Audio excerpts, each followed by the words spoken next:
L'avez-vous déjà remarqué? Plus vous vous efforcez, plus vous vous épuisez. Plus vous êtes accessible, moins vous valez rien. Attendre un message, tenter de s'expliquer, s'élever contre l'injustice. Tout cela donne l'impression d'exercer un certain pouvoir, n'est-ce pas? Mais selon Carl Jung, la vérité est la suivante. Vous êtes esclave de tout ce à quoi vous réagissez. Si un message, un regard, un silence peuvent vous briser, c'est que quelqu'un d'autre tire les ficelles. Aujourd'hui, j'ai reçu cet appel au secours silencieux de votre part. Cette vidéo est très urgente car vous vous éloignez de votre centre. Êtes-vous prêt à explorer plus profondément? Votre appel au secours silencieux résonne dans ma chambre. Consumé par un désir constant de validation, un besoin incessant d'être remarqué, vous vous éloignez en réalité de votre véritable nature, de cet immense royaume intérieur, à chaque seconde qui passe. Ces immenses palais de pensée que vous avez bâtis autour de ce que les autres pensent de vous, de leur réaction à vos actions, ou de l'absence de ce message tant attendu, sont en réalité devenus vos prisons. Comme le disait Jung, ceux qui regardent à l'extérieur rêvent, ceux qui regardent à l'intérieur s'éveillent. Mais au lieu de vous éveiller, vous choisissez d'être un figurant dans les rêves des autres. C'est de là que vient cette urgence. Vous vous êtes abandonné aux autres, à 2 mots prononcés par eux, à une notification qui clignote sur un écran. Ce n'est pas une démonstration de force, c'est un abandon spirituel. Pendant que vous croyez lutter, vous gaspillez en réalité votre énergie. Tenter de combler ce vide intérieur par l'attention d'autrui, c'est comme essayer de faire passer de l'eau à travers un tamis. Quelle que soit l'attention que vous recevez, elle passera à travers le tamis, et vous garderez toujours cette sensation familière et brûlante d'inadéquation. Maintenant, arrêtez-vous et respirez. Même en regardant cette vidéo, vous êtes être en train de vous disputer intérieurement, d'essayer de prouver quelque chose à quelqu'un. Il est temps de faire taire ces voix, car il ne s'agit pas simplement d'une discussion psychologique, c'est la première phrase de votre manifeste de liberté. Ce n'est pas un hasard si vous vous êtes rendu si remplaçable. C'est le plus grand piège que votre subconscient vous ait tendu. Tant que votre valeur dépendra du regard des autres, vous ne pèserez jamais lourd. Cette balance sera toujours faussée. Elle jouera toujours contre vous. Savez-vous pourquoi? Parce que tant que vous ne vous valoriserez pas, le monde vous traitera toujours comme un produit de seconde zone. Quand Jung disait que le plus grand problème de l'homme moderne est la perte de son âme, il voulait dire exactement cela. Votre âme est broyée sous le poids des notifications numériques, des fausses politesses et des interminables jeux de manipulation. Je dis urgent, car cette lassitude mène à l'engourdissement, et l'engourdissement à une sorte de mort spirituelle. Vous cessez de ressentir, vous ne faites que réagir, comme un robot, comme un reflet. On appuie sur un bouton et vous vous mettez en colère. On appuie sur un bouton et vous vous sentez triste. Mais où êtes-vous? Où sont votre volonté, vos choix, votre silence inébranlable? Si vous regardez cette vidéo aujourd'hui, ce n'est certainement pas un hasard. Nous allons descendre ensemble dans les recoins les plus obscurs de l'esprit de Carl Jung, son fameux « ombre ». Nous allons décrypter, un à un, pourquoi vous répétez les mêmes erreurs, pourquoi vous êtes toujours attiré par les mêmes personnes et pourquoi cette apparente accessibilité vous plonge en réalité dans une solitude inaccessible. Préparez-vous, car ce voyage sera éprouvant. Se rencontrer soi-même, c'est comme se retrouver enfermé dans une pièce avec un parfait inconnu. Au début, c'est effrayant, au début, c'est gênant, mais au final, une amitié se noue inévitablement. Cessez de vous voir dans le miroir des autres. Ces miroirs sont toujours brisés, ils vous donnent toujours une image déformée. Il est temps de construire votre propre miroir, de revenir à votre centre et de comprendre que le message urgent vient en réalité de votre âme. Maintenant, sans poser votre téléphone, mais en vous en détachant mentalement, concentrez-vous uniquement sur ma voix et la sagesse ancestrale de Jung. Dans un second temps, ensemble, nous forgerons la clé qui vous libérera de cette prison. Mais d'abord, vous devez accepter que vous êtes dans ce cachot. La porte n'est pas verrouillée, vous avez simplement peur de l'ouvrir.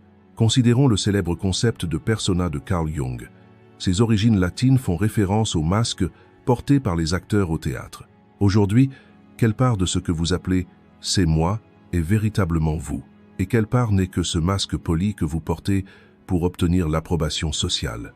Votre désir constant d'être joignable, votre obligation de répondre à chaque message en quelques secondes et la fausse politesse qui découle de votre incapacité à dire non ne sont rien d'autre que votre persona qui vous ronge lentement. Ce masque est initialement là pour nous protéger de la dureté du monde extérieur. Oui, c'est un outil d'adaptation. Mais le problème est qu'une fois le masque collé à votre visage, vous ne pouvez plus l'enlever et votre vrai visage, votre moi pur et authentique, commence à suffoquer dans l'obscurité. En essayant de paraître bon, travailleur, compréhensif ou indispensable aux yeux de tous, vous commettez en réalité la plus grande trahison envers vous-même. Maintenir cette image parfaite exige une énergie considérable, et lorsque vous la dépensez à rechercher l'approbation d'autrui, vous épuisez le carburant nécessaire à votre propre développement intérieur. C'est là qu'intervient le grand mensonge que nous appelons l'illusion du contrôle. Vous croyez pouvoir tout contrôler. Vous protégez en manipulant les autres ou vous débarrassez de vos émotions en les refoulant. Mais comme le disait Jung, tout ce que vous refoulez finira par vous rattraper. Plus vous tentez de contrôler les événements extérieurs ou la façon dont les autres vous traitent, plus vous amplifiez le chaos intérieur. Cette colère incontrôlable que vous ressentez lorsqu'un message tarde à arriver ou le profond désespoir que vous éprouvez face au rejet sont la preuve la plus douloureuse de votre dépendance aux autres. Le véritable pouvoir ne consiste pas à tout contrôler, mais à ne rien avoir à contrôler. Pourtant, vous êtes prisonnier d'un mécanisme de défense infantile, du genre « si je suis accessible, on m'aimera » ou « si je suis parfait, on ne me quittera pas ». Ce faux sentiment de sécurité est votre prison. Réfléchissez-y. Pourquoi êtes-vous constamment rivé à votre écran? Pourquoi vous sentez-vous incomplet lorsque cette notification n'arrive pas? Parce que votre persona, ce masque social, ne peut se voir que dans le miroir des autres. Lorsque vous êtes seul, vous craignez le vide qui subsiste une fois ce masque ôté. C'est pourquoi vous vous accrochez si fort à ce rôle d'un indispensable. Mais il y a une vérité surprenante que vous devez connaître. Plus vous êtes accessible, plus votre énergie se dissipe et moins les gens vous prennent au sérieux. Selon la loi de l'énergie, ce qui est toujours disponible perd de sa valeur. En vous présentant à tous, tout le temps, vous vous dévalorisez en réalité. Selon Jung, le processus d'individuation commence par la reconnaissance de cette persona et la prise de distance avec elle. Vous n'êtes pas votre masque. Vous n'êtes pas un produit conçu pour répondre aux attentes des autres. Tout ce que vous pensez contrôler vous contrôle en réalité. Cette réponse que vous attendez, cette reconnaissance que vous recherchez, ce statut social apparemment inébranlable, mais en réalité fragile, tout cela n'est qu'illusion. Si vous avez regardé cette vidéo jusqu'ici, c'est que ce masque commence à vous ronger, que ces faux rôles deviennent trop oppressants pour votre âme. Si ce que je viens de décrire crée une brèche en vous, si vous vous dites « Oui, j'en ai assez de jouer ces rôles », alors c'est le premier pas vers l'éveil. Plus vous vous éloignez de votre centre, plus vous devenez un satellite des autres. Vous dépendez de leurs sentiments, de leurs décisions, de leur temps. Le seul moyen de vous libérer de cette dépendance est de renoncer à l'envie de contrôler et de retrouver votre silence intérieur, cet espace sans masque. N'oubliez pas, être inaccessible n'est pas de l'arrogance, c'est du respect de soi. Lorsque vous ne fixez pas vos propres limites, vous restez un simple instrument dans la vie des autres. Il est temps de poser vos masques. À ce stade, la question que vous devez vous poser est la suivante. Si personne ne me regardait, si personne ne m'approuvait, et si je n'avais rien à prouver à personne, qui serais-je? La réponse à cette question se cache au plus profond de votre être. Tant que vous ne parviendrez pas à étouffer le tumulte de votre personnalité, vous n'entendrez jamais le murmure de votre âme. Nous entrons maintenant dans cette pièce sombre, au cœur même de l'idée fausse. La première strate, l'erreur et son prix inévitable. Vous êtes-vous déjà demandé pourquoi vous vous sentez piégé dans les mêmes scénarios? Pourquoi êtes-vous toujours attiré par ces personnes familières qui vous exploitent, vous ignorent ou évaluent votre valeur à l'aune d'un message? Selon Carl Jung, il ne s'agit ni d'une coïncidence ni de malchance. C'est la conséquence de votre plus grande erreur, la nécessité de percevoir comme une fatalité tout ce que vous n'avez pas résolu intérieurement. Jung appelle cela la projection. Tout ce que vous craignez d'accepter, tout ce que vous refoulez, tout ce en quoi vous vous rétorquez « je ne suis pas comme ça », cette faiblesse, cette colère, cette soif d'amour se transforme en réalité en aimant et attire dans votre vie des personnes qui viendront précisément toucher cette blessure. Votre plus grande erreur est de croire que le problème est extérieur. Pensez que le problème vient de la personne qui n'a pas envoyé ce message, de l'ami qui vous a trahi ou du parent ingrat, n'apporte qu'un soulagement temporaire. Mais la vérité, c'est que ces personnes ne sont que le reflet d'un vide intérieur. Ces murs imposants que vous érigez pour vous protéger, cette armure que vous portez, ne vous protège en réalité pas. Au contraire, elle vous emprisonne dans votre propre âme. Porter une armure n'est pas une preuve de force, c'est une déclaration de peur. Alors que vous pensez échapper aux attaques extérieures grâce à votre armure, vous vous coupez en réalité du flux vibrant et guérisseur de la vie. Et le prix de cette erreur est lourd, un épuisement intérieur sans fin. Pourquoi vous réveillez-vous si épuisé le matin? Pourquoi avez-vous l'impression de porter un poids énorme sur les épaules, même sans effort physique? Parce que chaque émotion refoulée, chaque aspect de votre véritable nature masquée, consomme une énergie considérable. C'est comme essayer de retenir une balle sous l'eau. En retenant cette balle, votre douleur, vos déceptions, sous l'eau, vos bras s'engourdissent, vous manquez de souffle. Le prix à payer n'est pas seulement l'épuisement. Le prix à payer, c'est une vie dénuée de sens. Lorsque vous anesthésiez vos émotions, lorsque vous fuyez la douleur, vous renoncez aussi à la joie, à la passion et à la capacité de nouer des liens authentiques. Échapper à la douleur, c'est en réalité fuir la vie elle-même. La vérité choquante que personne n'ose vous révéler est la suivante. Ce qui vous blesse, ce ne sont pas les actions des autres, mais les blessures intérieures non cicatrisées qu'elles ont engendrées.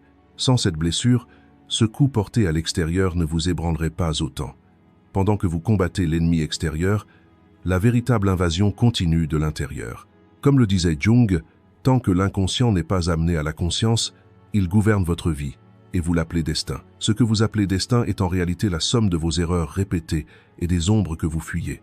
Au lieu de vous demander sans cesse « Pourquoi cela m'arrive-t-il ?», vous devriez vous demander « Quelle part de moi réclame si obstinément cette situation ? Voulez-vous continuer à en payer le prix ?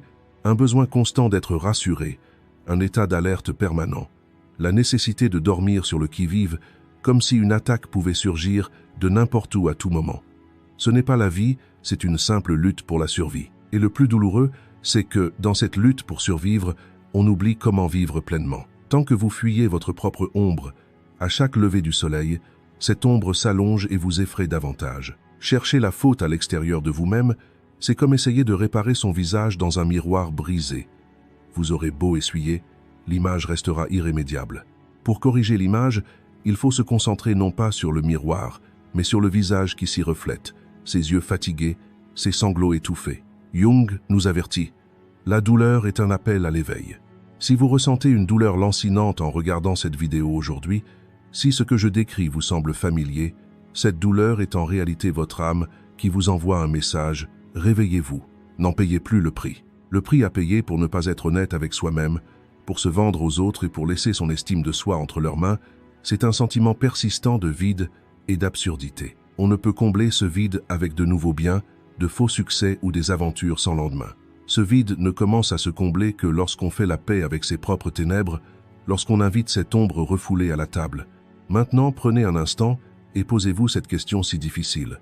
Quelle vérité sur moi-même est-ce que j'essaye de fuir en ayant besoin de tant de bruit extérieur?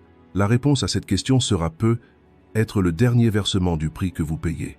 Descendons ensemble dans l'abîme profond de ce silence, la seconde strate, car c'est ce royaume troublant et pourtant guérisseur où les mots s'éteignent, les masques tombent et la véritable puissance s'épanouit. En descendant d'un niveau plus bas, nous découvrons cette vérité. Réagir est un réflexe, tandis qu'observer est l'art suprême de la conscience. Nombre d'entre vous, lorsqu'ils sont lésés, lorsqu'un message n'arrive pas ou lorsqu'ils se sentent attaqués, se mettent immédiatement sur la défensive. Une bataille s'engage dans leur esprit, les mots leur restent en travers de la gorge, et ils se croient forts, en répondant instantanément, en se justifiant ou en criant. Pourtant, selon Carl Jung, chaque fois qu'ils réagissent instantanément, ils offrent leur énergie intérieure à l'autre sur un plateau d'argent. Ils ne crient pas, ils ne supplient pas. Ceux qui suivent le chemin de la sagesse se retirent simplement en silence. Ce silence, qui peut paraître une faiblesse vue de l'extérieur, est en réalité la forteresse la plus impénétrable de l'âme. Tant que vous êtes accessible, vous devenez le réceptacle émotionnel des autres. Réfléchissez-y. Que se passe-t-il lorsque vous réagissez à ces messages toxiques en quelques secondes? Vous perdez votre équilibre, votre poule s'emballe et vous confirmez, de fait, l'autorité de cette personne sur vous. Le silence, en revanche, consiste à poser une limite.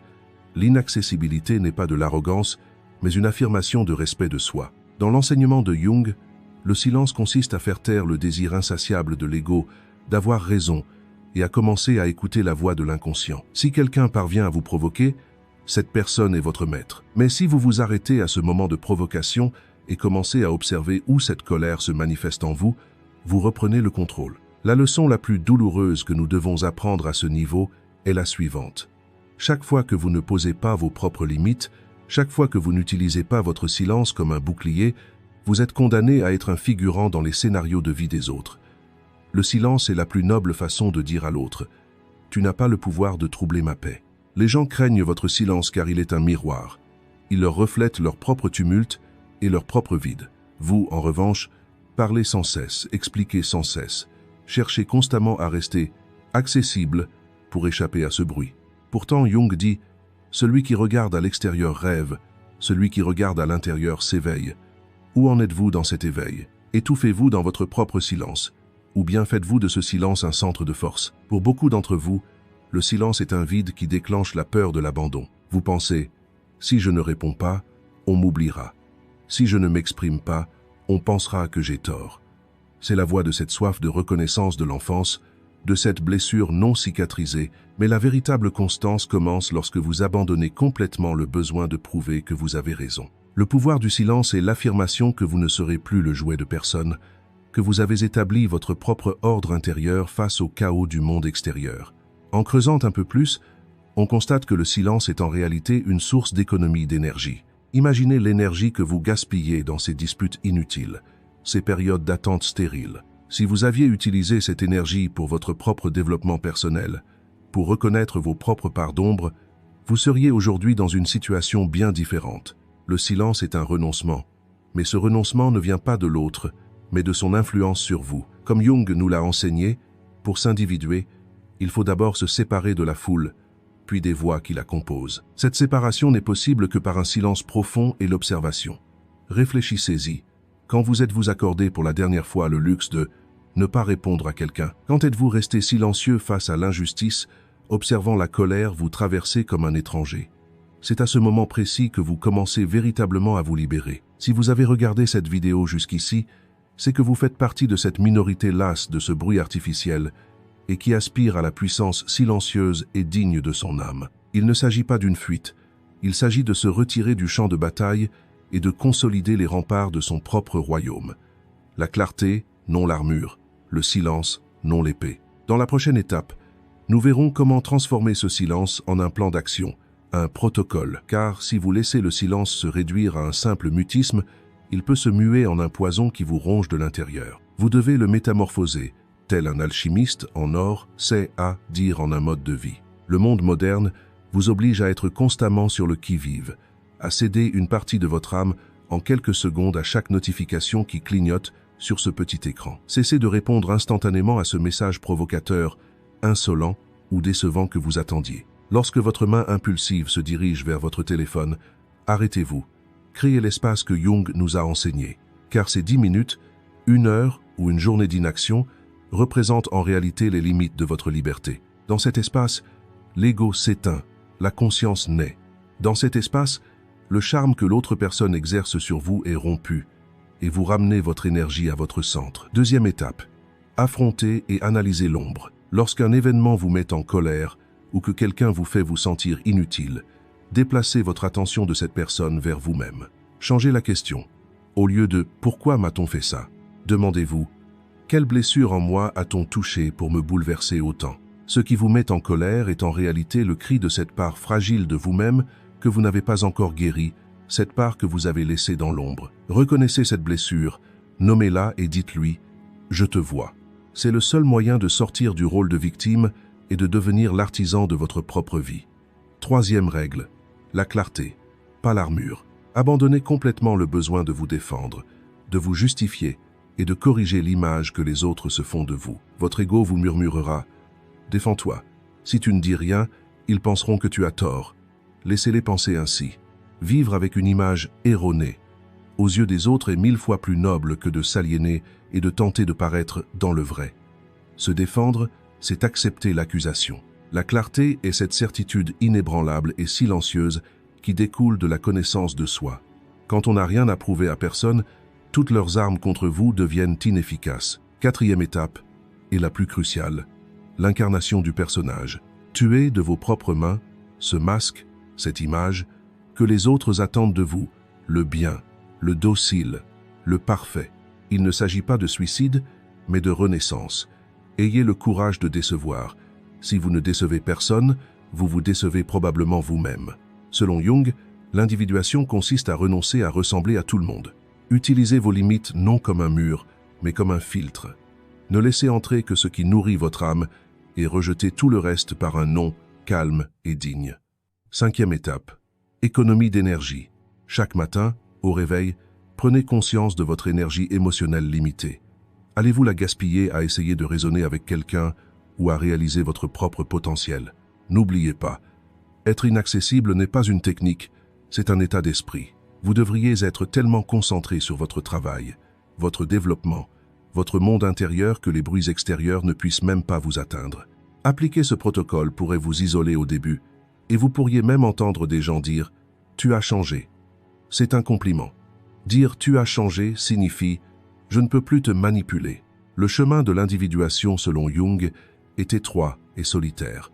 Cependant, la plénitude intérieure que vous atteindrez au bout de ce chemin est incomparable à toute validation extérieure. Maintenant, notez ces principes sur une feuille de papier ou conservez-les précieusement dans le secret le plus profond de votre esprit. Lorsque vous recevez un message, lorsque vous subissez une injustice ou lorsque vous retombez dans votre état vulnérable et vulnérable d'antan, activez ce protocole. Cessez de vous apitoyer sur votre sort. Vous n'êtes pas une victime, vous êtes simplement un être souverain qui a confié son pouvoir à autrui, et il est temps de le reprendre. Ce chemin vers l'individuation est une affirmation de volonté qui doit être renouvelée chaque jour. Chaque non, chaque silence, chaque réponse tardive est une pierre que vous posez sur le chemin de votre véritable nature. Lorsque vous aurez patiemment posé ces pierres, un jour vous vous retournerez et verrez combien votre ancien état d'esprit chaotique est loin derrière vous. Déposez votre armure, car elle est inutile. Abandonnez vos masques, car votre véritable visage est bien plus magnifique. Le moment est venu de faire un dernier effort vers ce centre inébranlable, votre essence même. Libérez-vous de l'emprise d'autrui et confiez-vous à vous-même. Car dans cette vie, il n'y aura pas d'amis plus fidèles, pas de juge plus juste que vous-même. Si vous êtes prêt, faites de ce protocole la constitution de votre vie et affirmez la souveraineté de votre âme. Si vous êtes descendu aussi loin avec moi, vous savez que vous n'êtes plus la même personne qu'au départ. Sous la guidance ancestrale de Carl Jung, vous avez non seulement acquis des connaissances, mais vous avez aussi allumé des torches dans les recoins obscurs et oublié de votre âme. Ce n'est pas une fin, ce n'est pas la fin d'une vidéo. C'est la mort de votre ancienne identité fragmentée, condamnée à l'approbation d'autrui et la naissance de votre moi inébranlable, maître de son propre centre. C'est précisément cela, la transformation identitaire. Vous avez bâti un refuge en vous, si solide qu'aucun message, aucune critique, aucun rejet du monde extérieur ne peut plus vous ébranler. Vous n'êtes plus cette feuille emportée par le vent. Vous êtes cet arbre millénaire, dont les racines plongent profondément dans l'inconscient et les branches s'élancent vers le ciel. Comme le disait Jung, même si le processus d'individuation n'est pas achevé, s'engager sur cette voie bouleverse complètement la hiérarchie spirituelle. Vous ressentez désormais profondément qu'être accessible n'est pas une vertu, mais une perte d'énergie. Que le silence n'est pas de la lâcheté, mais une affirmation de votre souveraineté. Lorsque vous cessez de projeter cette ombre qui est en vous sur le monde, votre pouvoir s'accroît considérablement. Car nul ne peut vous blesser comme vous vous blessez vous-même. Qu'est-ce qui peut effrayer celui qui a fait la paix avec ses propres ténèbres? Comment provoquer celui qui puise sa force dans son propre silence? Les jugements portés sur vous ne seront plus qu'un murmure dans le vent. Car vous vous êtes accordé à une fréquence bien plus profonde que ce bruit, à la musique de votre essence même. Votre accession à ce stade ne peut être le fruit du hasard. C'est la preuve la plus éclatante qu'il est temps pour votre âme de se libérer de ces vieux carcans. Vous n'avez plus besoin de porter d'armure, car désormais, votre clarté intérieure est votre plus grande protection. Souvenez-vous de ces premiers instants où vous brûliez de ce désir arde de clarté et contemplez la dignité que vous avez acquise. Ce n'est que le début. Être le héros de sa propre histoire, c'est oser se défaire de ses masques chaque jour. Le moment est venu de sceller cette grande transformation. Si chaque phrase de cette vidéo résonne en vous et que vous refusez d'être votre ancien moi, alors honorez ce cheminement, non seulement pour vous-même, mais aussi pour tous ceux qui ont besoin de cet éveil. Vous avez maintenant une mission, un rituel, un engagement, un contrat que vous signez avec votre âme. Si vous êtes vraiment prêt à retrouver votre centre, à reprendre les rênes et à avancer résolument sur le chemin unique d'individuation de Jung, écrivez cette phrase sous la vidéo avec votre intention la plus pure. Je choisis mon centre. En écrivant ces mots, vous ne ferez pas qu'un simple commentaire. Vous enverrez une fréquence à l'inconscient collectif, affirmant votre souveraineté. Combien de personnes auront ce courage? Combien seront prêtes à abandonner ces fausses validations et à retrouver leur véritable nature? Nous le verrons ensemble. N'oubliez pas, écrire ce commentaire n'est pas une fin, mais le premier souffle de votre nouvelle vie. La porte de cette immense et lourde cage que vous avez construite pendant des années sous l'impulsion des attentes d'autrui n'a jamais été réellement verrouillée. Vous l'avez simplement gardée close par peur de la tempête extérieure. Mais vous savez désormais que cette tempête n'est qu'une faible brise comparée au feu inextinguible qui brûle en vous. Et chaque fois que vous retrouvez votre centre, vous jetez un fragment de votre ancienne identité, si vulnérable et fragile, dans ce feu, purifiant ainsi votre âme. Puisse la sagesse empreinte de dignité de Jung vous accompagner à chaque pas, à chaque parole, à chaque réponse silencieuse, désormais. Car le chemin de l'individuation est un éveil irréversible, et une fois que vous aurez pris conscience de la magnificence de votre véritable nature, aucun éclat illusoire, aucune approbation vide, aucun message manipulateur ne pourra vous détourner de votre voyage sacré. Le vaste champ de conscience où nous nous retrouvons dans les commentaires de cette vidéo sera le refuge de celles et ceux qui affirment leur souveraineté. Là, nous puiserons notre force dans le silence des uns et des autres, et à chaque déclaration « Je choisis mon propre centre », nous élèverons un peu plus les murs de cette forteresse inébranlable. Alors, faites ce premier pas dès maintenant et exprimez-vous avec courage dans ce mouvement d'éveil collectif. Ceci conclut notre vidéo. Abonnez-vous à notre chaîne pour plus de contenu. Si vous souhaitez nous soutenir financièrement, vous pouvez devenir membre en cliquant sur le bouton « Rejoindre ». Merci.